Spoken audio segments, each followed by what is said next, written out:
Selamat pagi, selamat siang, dan juga selamat malam kepada Bapak dan Ibu-ibu sekalian, khususnya adalah anggota WA Group Research Mix Method.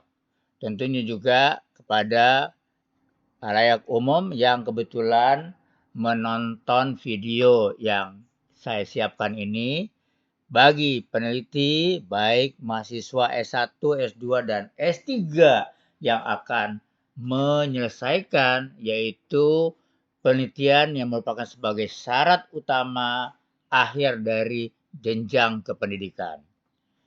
Pada kali ini, Bapak akan membahas atau menjelaskan tentang masalah yaitu tahapan proses metode penelitian kuantitatif. Nah, tentunya sebelumnya kita lihat dulu apa sih sebenarnya metode kuantitatif ini. Metode penelitian kuantitatif dinamakan metode tradisional. Karena metode ini sudah cukup lama digunakan sehingga sudah mentradisi sebagai metode untuk penelitian. Metode ini disebut sebagai metode positivistik karena berlandaskan pada filsafat positivisme. Metode ini sebagai metode ilmiah, scientific, karena telah memenuhi kaidah-kaidah ilmiah, yaitu konkret, empiris, objektif, terukur, rasional, dan sistematis. Metode ini juga disebut metode konfirmatif, karena metode ini cocok digunakan untuk pembuktian dan konfirmasi. Metode ini disebut metode kuantitatif karena data penelitian berupa angka-angka dan menggunakan analisis statistik. Di samping itu, metode kuantitatif ini juga bisa diartikan merupakan landasan pada filsafat positivisme, digunakan untuk meneliti pada populasi atau sampel tertentu. Pengumpulan data menggunakan instrumen penelitian, analisis data bersifat kuantitatif atau statistik dengan tujuan untuk menguji hipotesis yang telah ditetapkan. Nah, itu adalah definisi dari metode kuantitatif. Nah, sekarang kita lihat bagaimana sebetulnya proses metode penelitian kualitatif di dalam prakteknya. Kalau kita ingin melakukan suatu penelitian, di mana kita gunakan adalah yaitu metode penelitian kuantitatif. Ini adalah slide yang menggambarkan yaitu diagram hubungan antar kegiatan di dalam proses melaksanakan penelitian kuantitatif. Pertama adalah tentunya yang paling penting di dalam penelitian ini yaitu pemilihan topik. Topik ini sangat penting. Karena apa? Topik ini adalah suatu pembahasan yang detail yang akan kita ungkapkan di dalam penelitian kita. Baik ungkapkan itu di dalam bentuk masalah atau mungkin juga dalam hasil pembahasan nantinya di bab 4. Nah, bagaimana cara memilih topik? Memilih topik ini sebetulnya gampang-gampang sulit. Yang pertama tentunya kita mungkin sudah tertarik dengan suatu bidang ilmu tertentu atau materi ilmu tertentu. Katakanlah kalau dalam bidang manajemen, kita tertarik pemasaran. Oh, berarti kita sudah punya topik tentang pemasaran, topik umumnya. Lalu kita masuk lagi ke dalam. Di dalam pemasaran apa sih yang akan dibahas? Nah, untuk mengetahui ini kita bisa melihat dari bagaimana kondisi kita saat ini, baik di lingkungan kita yang kecil atau lingkungan kita yang besar berupa organisasi atau mungkin lingkungan kita berupa wilayah, baik provinsi, kabupaten, Indonesia dan bahkan dunia. Nah, dari permasalahan-permasalahan tersebut kita bisa melihat misalnya adalah topik tentang masalah yaitu yang sekarang tren tentang masalah distribusi minyak goreng. Nah, itu namanya topik. Karena sekarang sedang current issues pada saat ini. Atau mungkin juga topik bisa didapatkan dari kondisi sehari-hari Bapak Ibu di tempat bekerja. Katakanlah, kenapa sih penjualan di perusahaan saya ini menurun. Apa sebabnya? Oh, berarti ini adalah yang disebut dengan persaingan bisnis yang harus kita cari. Bagaimana cara bersaing dengan perusahaan kita. Itu adalah salah satu topik. Atau mungkin kalau misalnya SDM, topiknya tentang masalah kinerja. Kenapa kinerja pegawai di perusahaan kita ini kok menurun? Apa sebabnya? Nah, itu ada juga topik. Atau mungkin juga kalau sekarang misalnya akan dilakukannya adalah pilkada atau pilpres.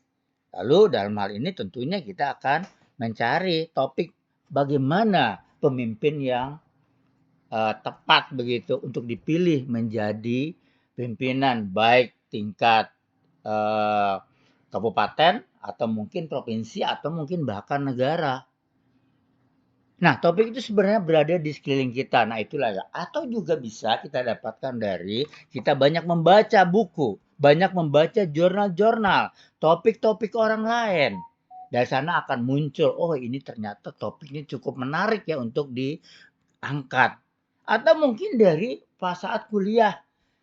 Pada kuliah dosen menyampaikan di dalam materi pada mata kuliah tertentu. Nah, disitulah akan kita tangkap, oh ini topiknya cukup bagus ini. Katakanlah terjadi konflik lahan. Wah, ini bagusnya konflik lahan. Nah, itu kita jadikan suatu topik. Atau bisa juga kita mendapatkannya adalah katakanlah di pabrik ada produk. Ini produk nih namanya perlu dikembangkan nih. Nah, berarti kita akan melakukan suatu yang disebut dengan product development atau pengembangan produk. Itu juga merupakan suatu topik. Sehingga topik ini sebetulnya tidak terlalu sulit untuk didapatkan, tetapi memang kita selalu berpikir dan pilihlah topik yang nantinya kita pada saat membahas benar-benar sangat menguasai. Jangan topik yang tidak dikuasai. Kalau misalnya tidak dikuasai, itu akan sulit di dalam bab 4, di dalam pembahasan analisis data yang akan kita sajikan atau kita tuangkan di dalam bab 4. Nah, setelah topik itu kita dapatkan, berikutnya adalah kita akan masuk ke dalam apa sebenarnya sih masalah yang terjadi. Nah, ini juga kita akan angkat, kita akan cari masalah-masalah apa sebenarnya yang ada di topik kita. Nah, masalah ini bisa juga kita cantumkan dalam bentuk narasi atau mungkin juga dalam bentuk angka, baik tabel atau grafik. Nah, ini kita bisa masukkan di dalam bab 1. Jadi bab 1 itu adalah judulnya adalah yaitu pendahuluan. Nah, pendahuluan inilah nanti akan berisi tentang masalah yaitu kenapa kita memilih topik tersebut dan apa masalahnya. Nah, itu adalah di bab 1. Nah, di dalam bab 1 tersebut yang mengungkapkan tentang masalah-masalah apa saja yang akan kita tuangkan terkait dengan topik kita, kita juga sudah mulai memikirkan kira-kira variabel apa saja sih yang terkait dengan masalah-masalah kita. Nah, di dalam masalah itu sebenarnya sudah termasuk variabel-variabel yang terkait dengan topik kita. Sehingga apa? Sehingga kita bisa melakukan, ini masalahnya apa sebenarnya sih yang harus kita angkat, yang harus kita jawab. Jadi sebetulnya penelitian kuantitatif tak lain adalah kita akan menjawab masalah-masalah yang sedang terjadi sesuai dengan topik yang akan kita angkat. Katakanlah seperti minyak goreng harganya mahal. Kenapa? Nah, berarti ini adalah salah satu rumusan masalah kita. Apa penyebabnya minyak goreng harganya naik? Lalu bagaimana channel distribusinya? Dan lain-lain itu kita bisa ungkap di bab 1. Nah, di dalam rumusan masalah ini adalah menceritakan tentang pertanyaan-pertanyaan yang akan kita evaluasi hasilnya dan kita jawab dengan kesimpulan di bab terakhir atau bab 5 atau bab kesimpulan dan saran. Nah, rumusan masalah ini macam-macam. Ada yang disebut dengan menguji. Apakah terdapat hubungan antara? Apakah terdapat pengaruh antara Misalnya adalah motivasi terhadap kinerja karyawan. Nah, berarti di sini kita sudah mengarah untuk menguji hipotesis. Artinya, penelitian kita ini adalah penelitian kuantitatif karena ada menguji hipotesis antar variabel. Nah, berikutnya adalah juga kita akan membahas atau menuangkan di bab 1 ini adalah tentang masalah tujuan penelitian. Nah, tujuan penelitian ini tentunya adalah terkait dengan permasalahan tadi. Apa tujuannya? Ada yang membuat tujuan umum, ada yang membuat tujuan khusus. Dilanjutkan dengan tujuan khusus yang lebih detail lagi. Nah, itu adalah awal dari penelitian kita. Nah, selain itu tadi, Bapak juga lupa menyampaikannya. Topik juga kita bisa dapatkan dari jurnal-jurnal atau tesis-tesis atau disertasi orang yang terdahulu.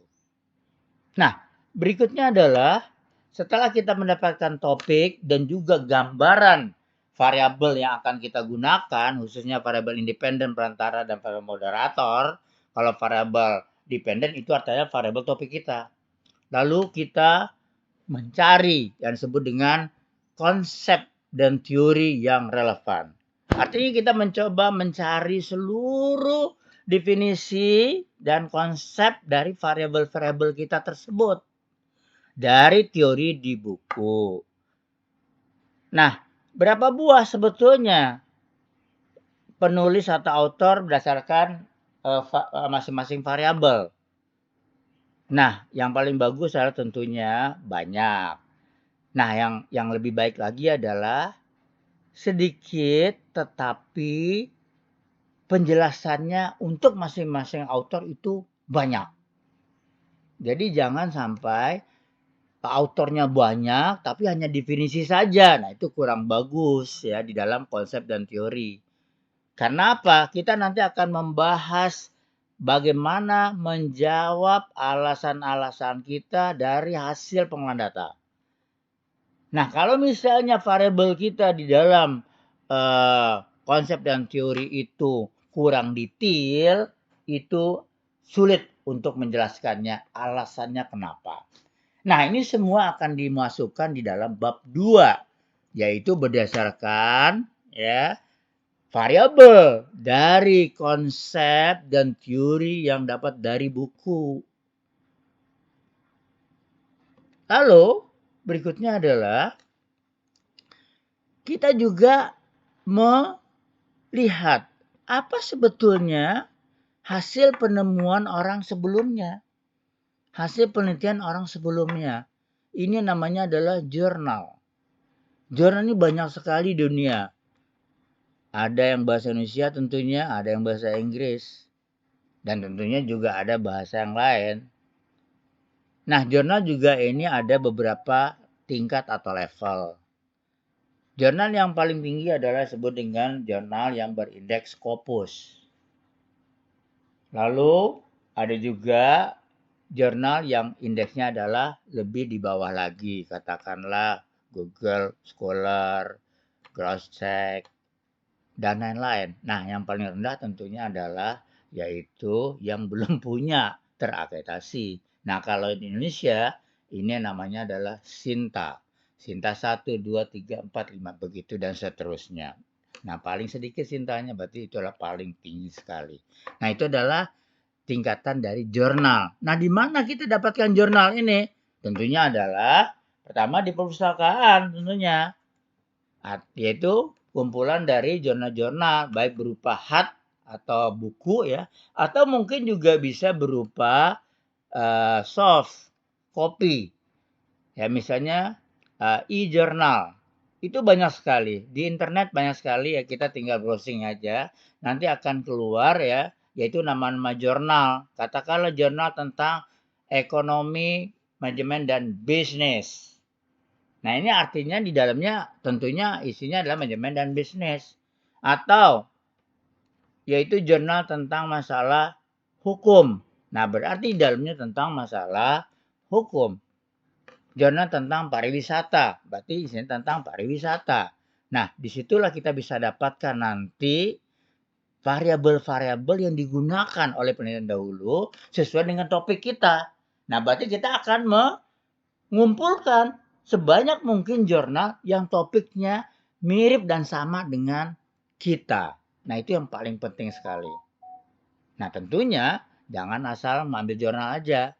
Karena kalau misalnya jurnalnya abal-abal, nah itu berarti kualitasnya kurang bagus. Variabelnya variabel umum. Nah, kalau variabel umum biasanya pembimbing akan menolak. Karena pembimbing itu sudah tahu.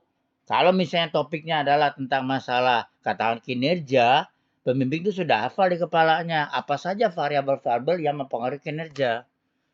Jadi kita mencari sebenarnya variabel apa sih yang mempengaruhi yang agak unik, yang baru. Nah, itulah sebetulnya yang bagus. Disebut dengan novelty. Paling tidak janganlah sangat umum ya di dalam memilih variabel independen.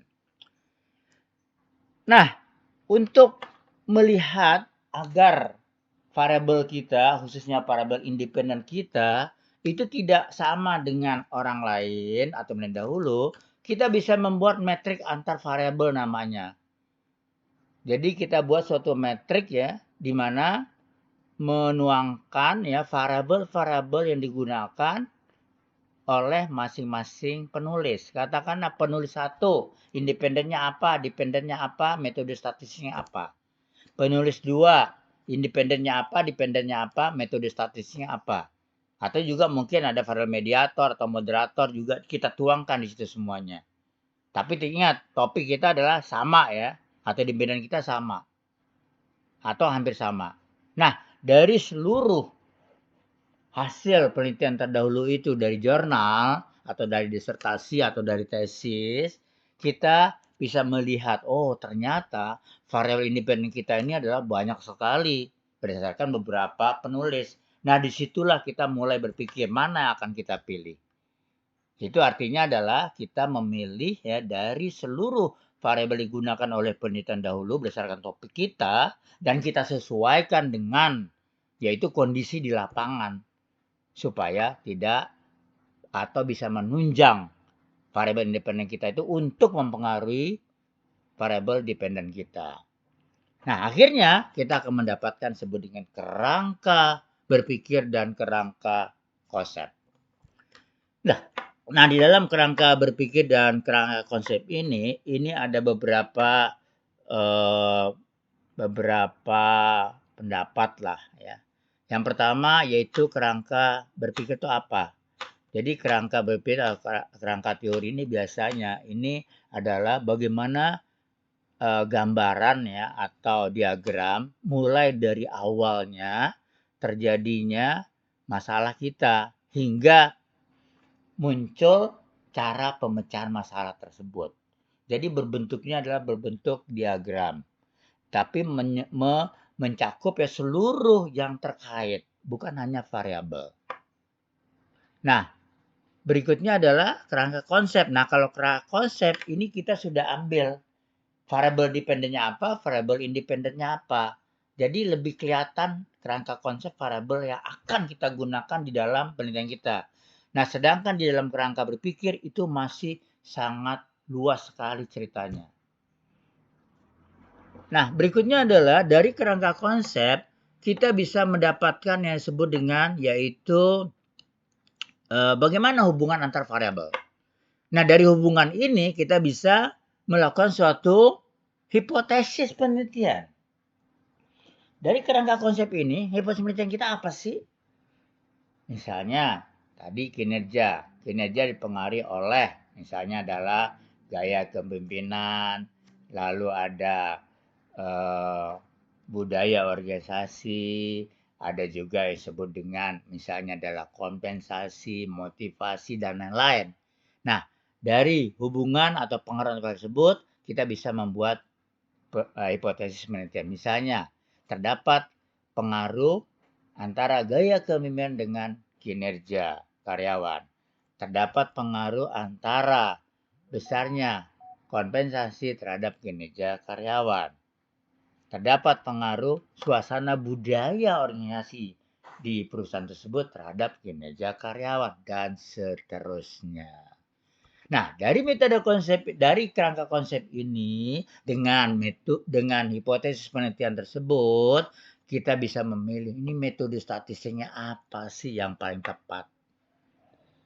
Di sini kita sudah mulai pikir, oh apakah regresi atau mungkin advanced regresi ada jalur atau mungkin SEM atau mungkin menggunakan AHP atau ANP atau sistem dinamik atau per simple komponen atau cluster analisis atau diskriminan. Wah, banyak sekali metode statistik yang bisa kita gunakan. Nah, ini tentunya tergantung dari kemampuan peneliti sendiri di dalam menguasai ilmu statistik. Nah, setelah kita bisa mengetahui apa sebetulnya metode statistik yang akan digunakan, lalu masing-masing variabel kita tuangkan. Apa sih alat ukurnya? Apa dimensinya dan apa indikatornya? Nah, dimensi dan indikatornya adalah merupakan suatu alat ukur dari masing-masing variabel. Nah, kalau variabelnya adalah variabel yang berbentuk laten atau unobserved variable, variabel yang tidak bisa diukur, itu kita menggunakan yang disebut dengan dimensi dan indikator. Dimensi itu adalah menerangkan apa saja sebetulnya variabel tersebut karakternya, karakteristiknya atau dimensinya. Nah, dari sana kita jabarkan lagi lebih detail yang disebut dengan yaitu indikator. Nah, dari sini muncul yang disebut dengan pertanyaan-pertanyaan yang akan kita tuangkan di dalam kuesioner atau daftar pertanyaan. Termasuk juga di sini tipe dari data tersebut. Apa tipenya ordinal atau tipenya rasio atau yang lain. Nah, ini adalah disebut dengan variabel operasional yang terdiri dari dimensi dan indikator. Nah, berikutnya adalah kita membangun kuesioner. Nah, setelah kita membuat kuesioner berdasarkan indikator tadi, sementara itu kita juga bisa melakukan sampel kita ini siapa sih dan berapa. Nah, untuk ini tentunya kita harus mengetahui tentang rumus sampel. Jadi rumus sampel itu seperti apa? Nah, itu kita harus tahu. Rumus sampel. Katakanlah Slovin. Slovin itu rumusnya adalah N kecil sama dengan N besar dibagi 1 plus NE kuadrat. Nah, itu artinya apa? Artinya untuk menentukan sampel itu kita berasal dari jumlah populasi yang ada. E itu adalah disebut dengan margin error. Sehingga kita bisa menentukan berapa besarnya sampel yang akan kita gunakan. Atau bisa juga sampel itu kita kaitkan dengan syarat-syarat dari metode statistik itu sendiri. Katakan seperti SEM. SEM itu syaratnya minimal adalah 5 kali jumlah indikator atau pertanyaan. Ada yang mengatakan 10 kali jumlah indikator atau pertanyaan. Nah, berdasarkan jumlah tersebut, kita kaitkan, kita sesuaikan dengan rumus yang ada. Bahkan kalau kita menggunakan SAMPLS, itu minimal 30 respondennya sudah cukup.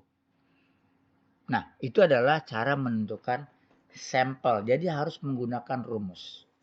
Nah, setelah kuesioner atau daftar pertanyaan kita susun sedemikian rupa, di mana di dalamnya adalah pertama itu tentang karakteristik responden. Jadi pertanyaan kita jangan langsung ke variabel, tapi kita bertanya dulu tentang yaitu statistik demografi dari responden. Misalnya pendidikan apa, status apa, lalu misalnya lagi umur begitu ya. Lalu juga alamat gitu kalau memang mau ditanyakan ya atau mungkin hal-hal yang terkait dengan topik kita. Kalau misalnya topiknya adalah tentang masalah gejala COVID ya berarti kita bisa bertanya tentang masalah penyakit yang pernah diderita dan seterusnya. Itu adalah namanya daftar pertanyaan atau kuesioner.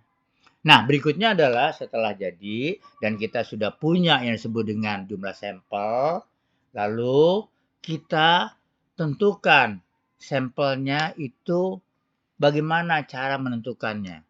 Selain dari rumus, kita juga harus menentukan metode sampling yang kita gunakan. Nah, metode sampling ini akan mempengaruhi hasil dari penelitian kita. Katakanlah kita ingin meneliti tentang masalah pendapatan atau income per kapita di sebuah wilayah. Itu kalau kita gunakan sample sampling itu bahaya ya. Random sample itu bahaya. Kenapa? Karena bisa terambil orang yang yaitu levelnya di atas atau levelnya di bawah, akibatnya hasilnya kasar. Nah, untuk itu di dalam metode sampling ya atau penentuan jumlah sampel itu ada disebut dengan stratified sampling atau sampling yang bercerata dan juga cluster sampling. Dan bahkan juga bisa digabung dengan stratified dan cluster dan juga purposive dan juga simple random sampling. Nah, ini nanti akan kita bahas di video berikutnya karena ini memerlukan waktu yang cukup detail ya di dalam pembahasannya. Nah, di dalam mengumpulkan data tentunya kita bisa bermacam-macam. Bisa menggunakan kuesioner lalu kita sebar ke wilayah tersebut atau kita datang ke lokasinya lalu kita lakukan yaitu eh, memberikan pertanyaan-pertanyaan dengan berbentuk kuesioner, lalu kita siapkan semuanya dan mereka menjawab. Atau mungkin sekarang karena adanya suatu informasi teknologi yang canggih, kita bisa menggunakan Google Form. Nah, tentunya kalau Google Form ini karena ini adalah sifatnya kita tidak mengenal siapa yang akan menjawab, ini biasanya memang cepat, tetapi hasilnya apakah itu akurat apa tidak. Nah, itu mungkin yang jadi masalah. Tapi tentunya di dalam statistik ada yang disebut dengan validasi data.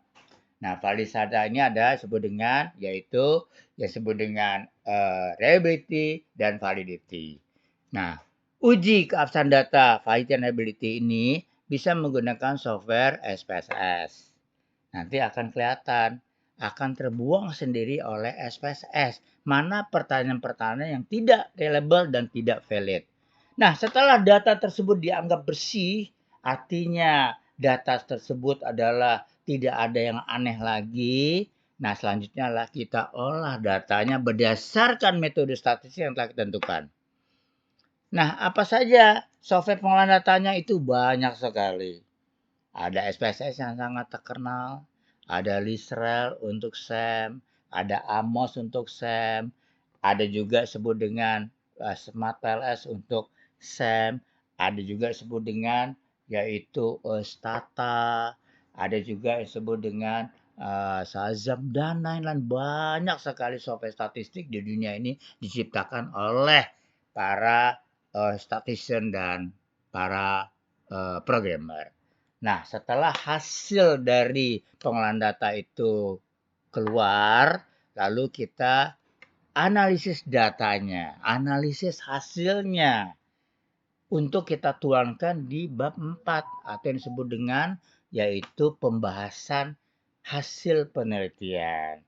Nah, dalam pembahasan ini tentunya kita harus betul-betul menguasai sekali topik dan seluruh variabel yang kita gunakan, baik hubungannya atau mungkin di dalam variabel itu sendiri. Sehingga apa? Sehingga kita bisa dengan mudah bisa menerangkan, menjelaskan kenapa terjadi ini, kenapa tidak terjadi, kenapa berlawanan dengan teori. Kalau bersama dengan teori mungkin gampang, kalau berlawanan kan aneh. Nah, itulah yang harus kita tuangkan alasannya di bab 4 nantinya. Nah, setelah kita selesai bab 4, tentunya di dalamnya ada juga penyajian data, characteristics of responden, katakanlah umur responden yang sekian berapa, lalu status responden, pendidikan responden, itu bisa berupa tabel-tabel, baik grafik atau mungkin diagram batang dan seterusnya. Nah, terakhir adalah yaitu kesimpulan. Nah, kesimpulannya adalah tentunya berisi seluruh jawaban dari pertanyaan-pertanyaan yang kita berikan di bab 1. Kalau di bab 1 ada 5 pertanyaan, maka kesimpulan juga ada 5 pertanyaan. Tidak boleh kurang. Tidak boleh juga lebih. Begitu, ya. Lalu saran. Nah, kalau saran tentunya adalah boleh. Boleh banyak, boleh sedikit. Ini adalah saran. Nah, terakhir adalah yang disebut dengan daftar pustaka. Ingat, daftar pustaka ini adalah sangat penting untuk gambarkan atau menjelaskan dari mana sumber-sumber baik teori ya atau rumus-rumus yang kita ambil dari buku-buku teori. Nah, Bapak sarankan untuk membuat daftar pustaka ini, para peneliti sebaiknya menggunakan yaitu disebut dengan Mendeley atau EndNote. Mendeley ini adalah suatu software ya untuk menghubungkan antara referensi yang akan kita ambil ya ke dalam suatu sistem. Sehingga yang disebut dengan daftar pustaka itu kita tidak perlu mengetik lagi, otomatis jadi. Itu bisa Mendeley dengan Word, itu bisa di-connect, bisa di-synchronize begitu ya. Nah, di video Bapak ada, tinggal lihat video Bapak tentang Mendeley, itu Bapak terangkan bagaimana cara install-nya, lalu bagaimana cara menggunakannya. Nah, ini bagus sekali. Kenapa? Karena membuat daftar pustaka terus terangnya tidak mudah. Ini bisa-bisa 3 hari gara-gara daftar pustaka. Karena mungkin selama ini atau saat penulisan kita abaikan. Ah nanti ajalah daftar pustaka gampang. Nggak gampang itu. Itu sulit. Ya, makanya Bapak sarankan gunakan Mendeley. Nah, itulah kira-kira proses penelitian kuantitatif. Nah, mudah-mudahan dengan adanya gambaran secara umum ya proses penelitian kuantitatif ini Bapak dan Ibu-ibu sekalian dan juga peneliti bisa melaksanakan penelitian dengan cepat dan terarah. Nah, tentunya terakhir saya ucapkan salam sehat semuanya dan tetap semangat melakukan penelitian.